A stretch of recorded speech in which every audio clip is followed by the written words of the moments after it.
Game on, PBS. Come get me, Elmo. Hater, man. You're a hater.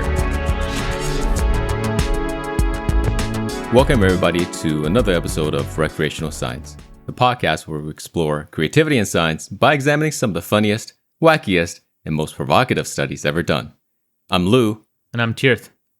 Ladies and gentlemen, please join us on this journey because we are two laughable scientists discussing laughable science. And it's going to be a good time.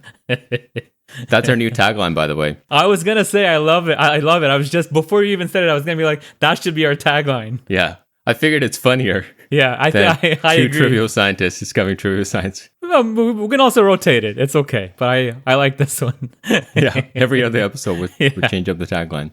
Tirth, I thought today we should just jump right into the science. But actually, before we do that, I want to bring back, very quickly, a fan favorite segment of the show. Uh-huh. All the way back from episode 1. Okay.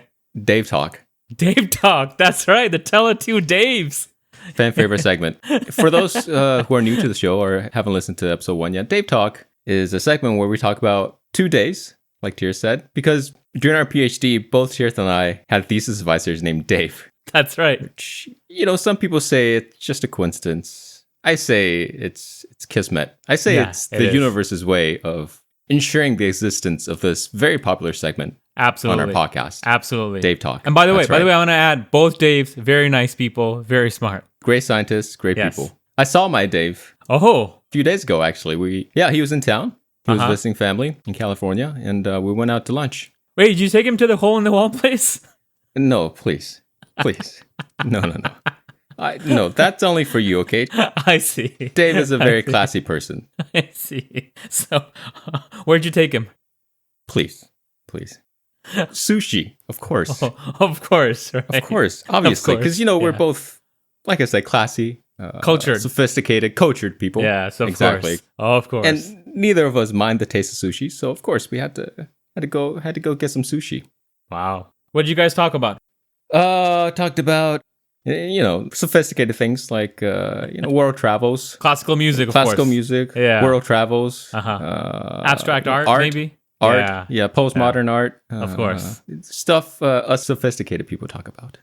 You wouldn't know. I wouldn't know. I'm a bumpkin. No. I'm a bumpkin, of course. I wouldn't know. How would I know? When you meet up with your Dave, you probably talk about what?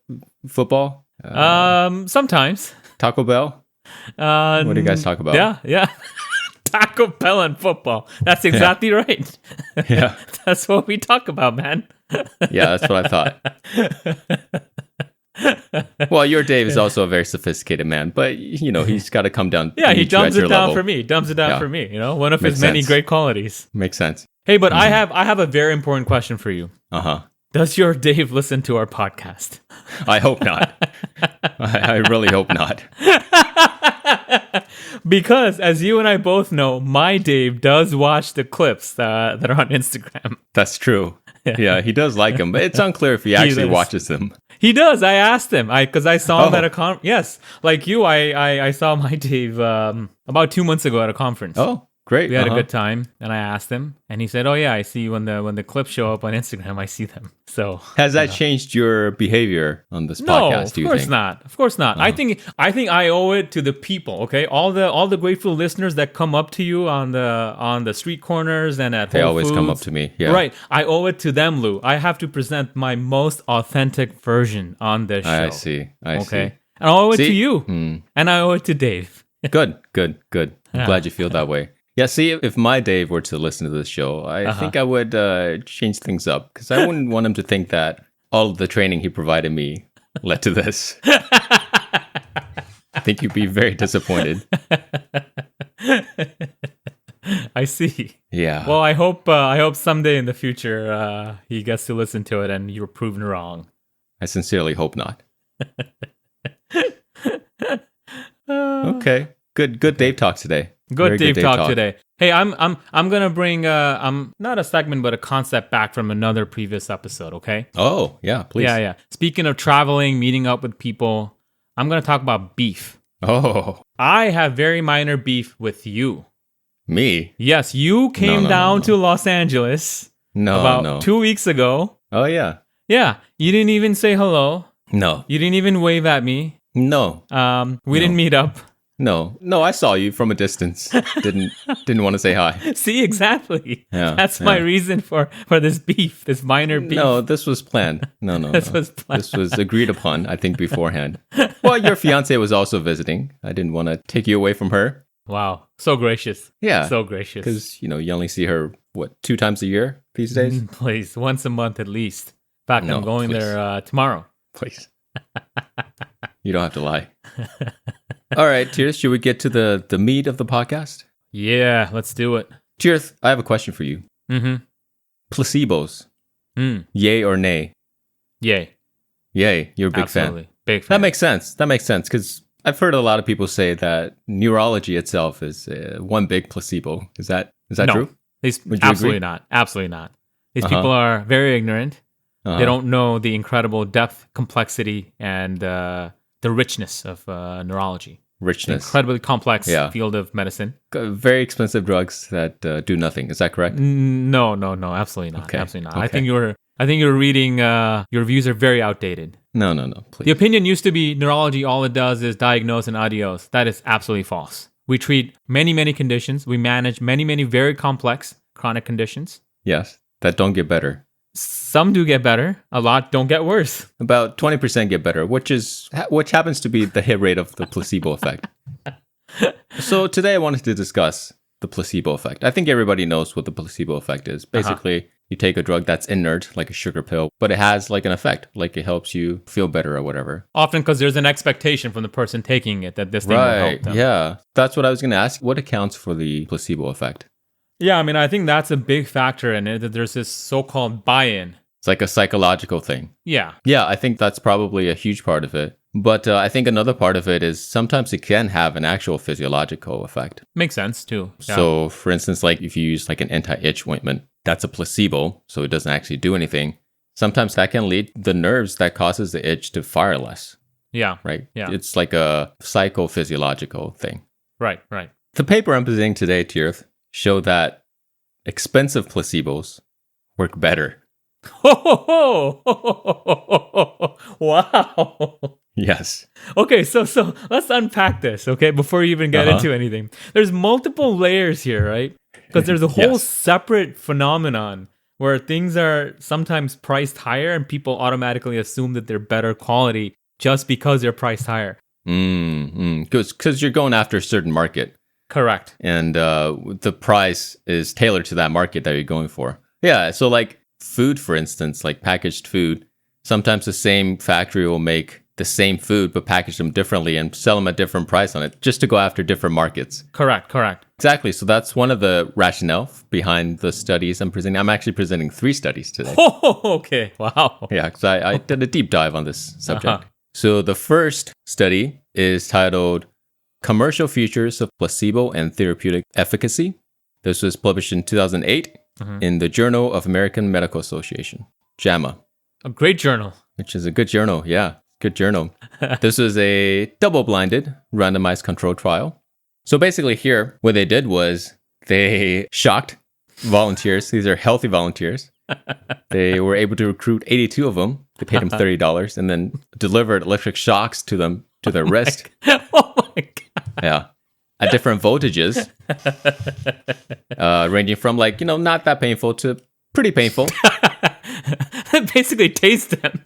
Yeah, exactly. And they got him to give like a pain rating. And then they gave him this placebo and told him it's an analgesic. It's an opioid. Analgesic. And then, thank you. Thank you for that. Welcome. And then after they took this placebo, which is just like a sugar pill, they were shocked again at the same voltages. And then they gave a new rating, or they rated the pain again after taking the analgesic. The 82 people were divided into 2 groups. One group was told that this drug, this new opioid analgesic drug, is very cheap, 10 cents a pill. The other half were told that this is an expensive drug, and it costs $2.50 per pill. So what do you think they found? They found that the group that got the $2.50 pill... They're the same pill. Yeah, they're the same pill, and they're both placebo pills. They're not even painkillers. Yes. Sugar pills. They rated their post-pill pain as lower than the group Yes. that got the cheaper pills. Yes. Yes. Both placebos worked. Even the cheap one worked, the 10 cents one. Wow. But I think that's sort of a psychological phenomenon, which is participants, they want to be good participants. Yeah. If they think the people running the trial are trying to find that their drug is good, they want to produce They want to be results. helpful. Yeah. Yeah, they want to help them out and produce results that are positive. Right. So I think that's part of it. Yeah. But yeah, the more expensive placebo outperformed the cheaper drug at almost all of the different voltages they were shocked at. Quite impressive. The p-value is less than 0.001. Wow. Okay. Yeah. Pretty strong. Pretty strong. But this outcome here is, the outcome they're measuring here is too subjective, right? It's just, hey, rate the pain. I mean, pain scale is very subjective. Exactly. So it could be that the placebo actually had an effect and their nerve endings are firing less or whatever in response to the pain. So they're feeling the pain less. Or it could just be completely psychological. It's expectations. Hey, but hey, I want to add something here. They should have mentioned another metric. Mm-hmm. They should have asked them on a scale of 1 to 10, how much pleasure are you getting from this? Oh, and see if that changes. That's like a control. If the pleasure also changes, then they're just full of it. Maybe they can do some sort of an overlap of the pain and the pleasure. I see. Oh, so that's that study. You know, my criticism again is that it's completely subjective. Yeah, the outcome they're measuring. So here comes the second study, which is called Placebo Effect of Medication Cost in Parkinson's Disease, a randomized double-blind study. This was published in 2015 in the journal Neurology. Is that a good journal? Yes, it's called the Green Journal, quote unquote, because the cover's green. I'll take your word for it. I'm not too familiar with this journal. Here, they got 12 patients with Parkinson's disease. That's it? 12 patients, Okay. For our audience who don't know, what is sort of the main defect in Parkinson's disease? Yeah, Parkinson's is what we call a movement disorder. So patients get this like resting tremor. They have this rigidity and stiffness in their arms, hands, and legs. When they're walking, they kind of shuffle. Their face looks like it's kind of like frozen. What is the general mechanism? The general mechanism is loss of this chemical called dopamine in the brain. So the main treatment, one of the main treatments for this disease is actually giving people dopamine. Which hasn't changed, by the way, in like 50 years. Like the formulation carbidopa, levodopa came out in the 1970s. Yeah, that's like still the gold standard. It's still the gold standard. There's different formulations. So in this study, they got the 12 Parkinson's patients, and they were all given the same placebo, which the patients were told was this novel subcutaneous injectable dopamine agonist. Now, half the patients were told that this drug is very cheap. The other half were told that it's very expensive. And then they assess the patient's motor function afterwards. So not subjective measurements, but actual objective measurements of their motor function, like measuring their brain activity. Okay. Or something called a tapping task, which I'm not 100%. It's basically you ask the patient to tap in, you count how many times they're tapping. Oh, their foot and their hand. There's a whole scale called the Uniform Parkinson's Rating Scale or something like that. Oh, the Unified Parkinson's Disease Rating. Oh, okay, that's one of the things they measured. Yeah, so it's like a quasi-quantifiable metric, but there's still some subjectivity because someone still has to rate you on these things. But So what do you think they found?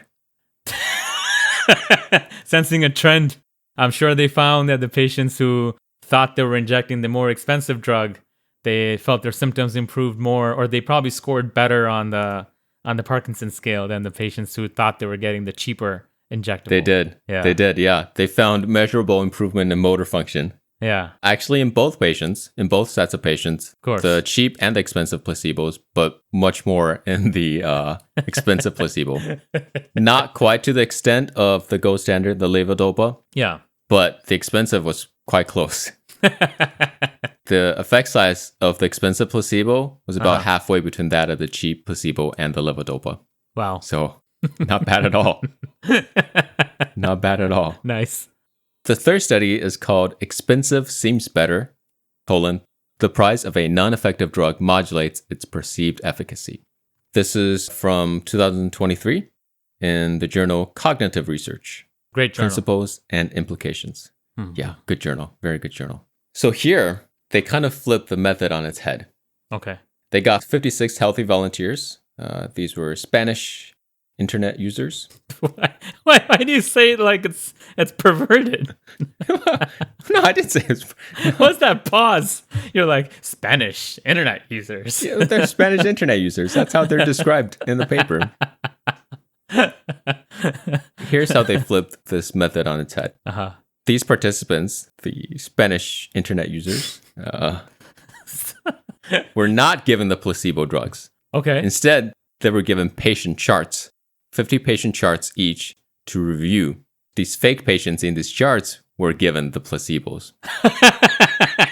So the design is these patients have this fictitious disease, which they call crises of Lindsay syndrome. That's just like some playbook straight out of Seinfeld or Curb making up crises of Lindsay syndrome. What do you think that is? How do you spell it? Lindsay. Oh, like Lindsay Lohan. Lindsay Lohan. I like to imagine it's a horrible liver disease. Oh. Like your liver like basically explodes. Wow. That's why it's a crisis. During the crises. Yeah. Yeah. I think it's like a fungal disease. Okay. During the crises, it's all over the place. It's not, yeah. The fungus is everywhere. It's very, very nasty. Very nasty. Or it's like you get a lot of freckles, which I think Lindsay Lohan would have had. You just get a bloom of freckles. Just freckles everywhere. Afflicted by the Lindsay syndrome. Yes, the crises of Lindsay syndrome. So the 50 patients suffered from the crises of Lindsay syndrome. And 50 of these patients took a fictitious drug called Batatrim. Okay. 25 of the 50 patients took this drug. And these are real patients or are these fake patients and fake charts? Everything's made up. Okay, got it. So if you're a participant, you receive 50 charts, 50 patients. All of them suffer this crisis of Lindsay syndrome. Only 25%. You weren't giving these statistics. You were just, looking through randomly the charts. given charts. 25 of them received Batatrim. Half of them. Yeah, half of them. And then regardless of whether or not they received Batatrim, 70% of them got better. Okay. So of the 56 volunteers they got to review these charts, half of them were told that the drug is expensive. The other half were told that the drug Batatrim is cheap. And they were basically told to evaluate, hey, this drug, do you think it's effective? And would you administer it in the future? What do you think they found? Well, I'm sure keeping up with the theme, Mm-hmm. the group that was given or told that this fake drug for this fake disease, treating the fake patients was more expensive than the other fake drug, they thought that it was more effective and then they would use it again more. Yes, exactly. So specifically, they were asked, to what extent do you think that Batatrim has helped to stop the crises of Lindsay syndrome of the patients you have seen? And they were asked to give a rating on a scale of 1 to 100. For the cheap drug, the average rating that the participants gave was 20. For the expensive drug, the average rating was 35. Several people gave a rating of like 60 or above. Like 2 people gave a rating of 90. Super prescribers. They thought it was very, very effective. Yeah, the pocket of big pharma, fake big pharma. And people actually, this is also kind of interesting. The people in the expensive group also thought that more patients took the drug. Remember, only 25 patients took the drug? Right. For the cheap group, they thought on average 22 patients took the drug. Which is pretty good. Close. For the expensive group, they thought on average like 28, 29 took the drug. Wow, so about a 10% difference, I guess 20% difference in that direction. Big difference. I don't know. Yeah. I don't know what that would be, but it's interesting. Yeah, Tirth. So what do you think? Well, I think 2 things. 3 studies. Pretty solid evidence. Wow, you guys. They're all, well, the last one isn't a trial, but the other 2 were, double-blinded, randomized control trials. Pretty legit. I think the second study to me was probably the most compelling one because patients had a quote-unquote real chronic condition. Obviously, I would want to know more stuff just because I'm a neurologist myself, but I think overall, it's very compelling, right? So, what is the take-home point here? What is the relevance to society? Well, I think you know the guy Pharma Bro. What was his name? Martin Shkreli. Shkreli. Yeah. What did he do? He bought the insulin producing company and jacked up the price? No, it was an anti-parasitic that's incredibly cheap in Asia, but it's not available in America because we don't have that many parasitic diseases. He bought the license to it. And he jacked up the price. Yeah, like by 100 times or something. Here's my take. Yeah. I think this guy's a hero. I think this guy was trying to make the drug more effective by making it more expensive. I think instead of being thrown... Is he in jail? No, he's been out for a while. Yeah. Okay, well, that's a shame. He's actually pretty active on Twitter. On Twitter. Okay, good. Well, I think, he should never have been thrown in jail. I think he should have received the Nobel Peace Prize. It's an American hero. And the Physiology and Medicine Prize. And economics, maybe. And the Economics Prize. Exactly. All three of those. Yeah. Chemistry as well. Sure. Throw that on there. Physics, we'll see. Maybe. Need more evidence. Yeah. But you know what he should have done though, Lou? Uh-huh. He could have saved himself a lot of trouble. He didn't even need to buy the license to the drug. Just make sugar pills and jack up the price. Yeah. And just tell them this is that parasitic medication. Yes. That I'm There is a company that makes placebos.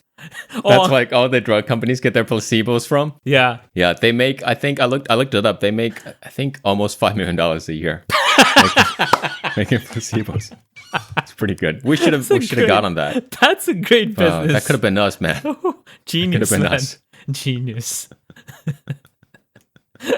Oh man, too good.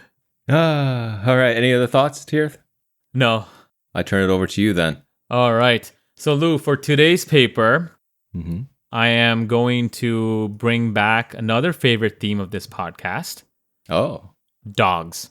Oh, okay. Yes. We've talked There about it is. dogs. The man of the dogs. Man of That's the you. dogs, exactly. What Man else of the do I dogs. say? Dogs are Uh, better people than people are. Oh, is that right? Yeah, we've talked I've never about heard you this say before. that. I've never. Well, heard you say said it and that. I agreed. You said it and I okay. agreed. Yes. I don't recall. Okay. Go back and listen to all the recordings. Dogs are the best people. Dogs are the best people. Agreed. I see. Okay. I agree. Before I reveal the title of this paper, it's well known that dogs have a very strong sense of smell. They can identify a lot of people, other dogs, other objects just by their smell. They can even find their way home if they're lost, right? Mm-hmm. Well, they can also sense the Earth's magnetic of course, field. magnetic We've field. discussed Magnetic this. field. Yeah, Yes, that's probably a big part of it. But okay, go right. ahead. Okay, right. But the question is, can they recognize dogs by their smell? And so Can humans recognize dogs by the dog smell? Yes. I see. So that's the title of this paper. Are these paper. dogs they're familiar with? Yes, they are. And I'll explain in just 1 second. Okay. Okay. The title of the paper is Discrimination of Dog Odors by Humans. Okay, good. This was published in the year 2000. So this is asking the question, we said earlier that dogs are the best people. This is asking whether people can make good dogs. Yes. Okay, good. It. I like that. Yeah. Good question. Very creative question. Yes. No one else is asking this question. Very good. This was published in the journal Perception. Oh, good journal. Yeah. In the year 2000. There's only 2 authors on this, and they're both from Northern Ireland, the UK. Okay. By the way, I'm going to say this ahead of time. Even though this is a relatively simple study, I really like the methodologies they used. Okay. I think this is a fairly sound study. Oh, very good. So here's the methods, okay? They recruited 26 dog owners. They gave them a blanket, and they said, hey, lay this blanket down wherever your dog sleeps in your house. And leave it there for 3 days. So all of, anything that's dog odor, so anything will be transferred, or part of it will be transferred to the blanket. Then they had the participants come bring the blankets back. They mixed them all up. Then they all had them do a blind smell test. Okay. And it was a pairwise test. So each person was given 2 blankets. One of them was their own dog's blanket. Okay. So and the other 50-50. one was someone else's. Yeah, 50-50 chance. And they're asked to guess which blanket belongs to your Which dog. blanket belongs to your dog, okay? Okay. Before I reveal the results and some other methodologies and why I like this, do you want to put your bets down? What do you think the answer was? Can humans recognize their own dogs by just smell? Wow. That's a good question. Well, first, I want to ask, though, other smells could potentially get on the blanket, right? Like if you have a lot of perfume in your house. Yes, beautiful question. If you cook a lot of chili, some of that could, get on the blanket. And this is a great question. This is why I love this study. They actually accounted for that as well. Oh. And they actually did a second experiment in parallel with this. Okay. Where they gave each participant a second blanket, and they said, hang this up somewhere in your house, out of the reach of the dog. Oh. And after 3 days, bring that blanket back, And Very good control. separately, exactly, they had the people that they were still given 2 blankets, and they were asked the question, can you recognize your own house just by the smell? Okay, so 2 different tests. 2 different tests, yes. A very well controlled study. Yes, because they pointed out, like you said, exactly like you said, they said it's possible that the dog smell that's on the blanket could just be from the environment, and that's what the owners might be picking up. So they wanted to control for that.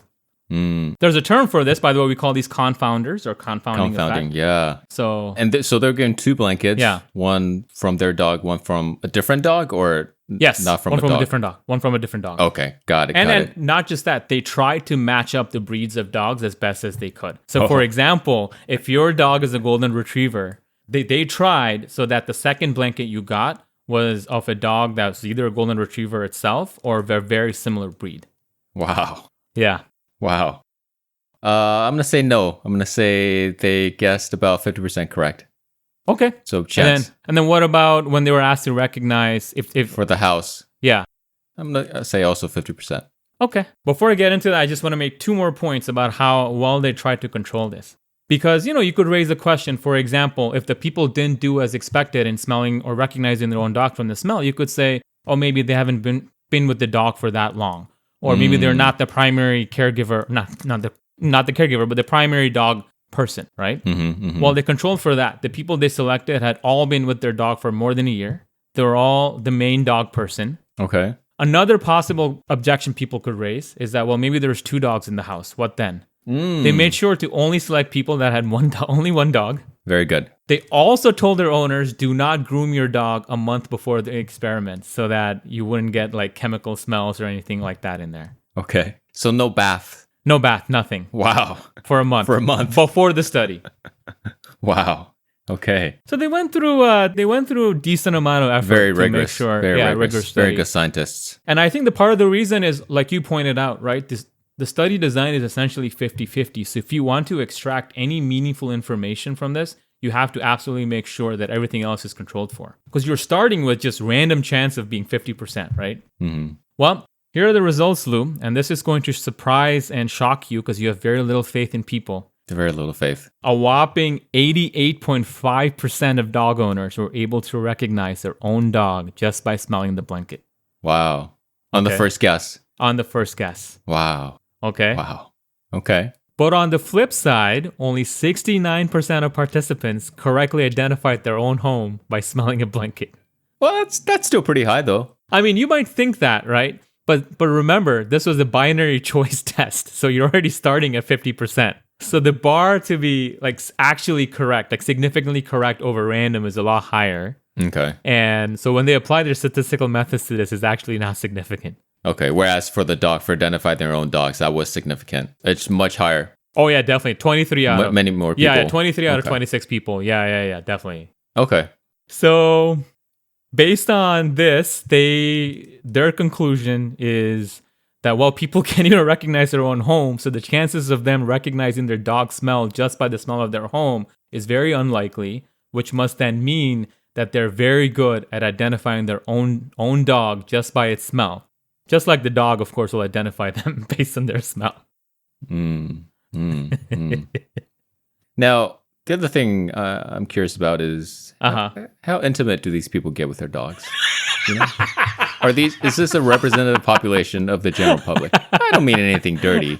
I just mean, are they wrestling with their dog all the time?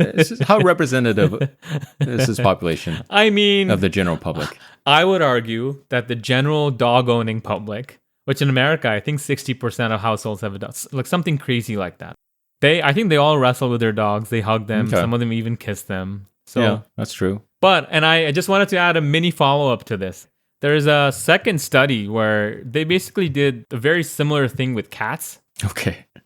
And because cats don't lay down in one place and as predictable as dogs, they told the owners, take the blanket and rub it over your cat like a number of times so you get the cat smell on it. But alas, only 52% of the participants recognize their own cat. So once again, just like chance. I see. Wow. People don't get close enough to their cats, I guess. Well, their argument is that, yeah, cats can like run away, but they're also like cats groom themselves all the time. So they're cleaning their own odor. So maybe they don't impart any smell onto the blanket. Yeah, or as strongly. Exactly. Very interesting. What's the take-home message here? The take-home message here is dogs are still the best people. Uh-huh. People might be good dogs, but dogs are the better people, I guess. Very good. Okay. Good study. Anything else? No. All right. That brings us to the end of another episode of Recreational Science. Tirth, what did you learn today? Lou, I learned today that if I were ever to get Parkinson's disease, I want this $5 million placebo company to make the best placebo you can find. Yeah.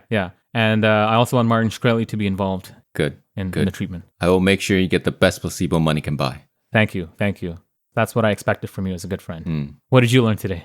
I learned that if you're a dog and you have an insufferable owner and you want to run away from your home, make sure you don't leave any scent trails behind. The owner's going to track you down. Yeah. And bring you back. Yeah. That's hilarious, man. Well, thank you guys for listening to our podcast. We hope you learned something useful today. And if you like listening to us, please give us a like, give us a review, tell a friend on whatever platform you listen or watch us. Yeah, that'll be really helpful. All right. See you guys on the next episode. All right. Bye. Recreational Science is produced by Scientific. Have questions, comments, or suggestions? You can email us at recscipod@gmail.com. That's RECSCIPOD. Or you can find us on Instagram, Blue Sky, and YouTube at RecSciPod. Our theme music is by the musician Dasein. You can find links to his work and all the papers we discussed in the episode description.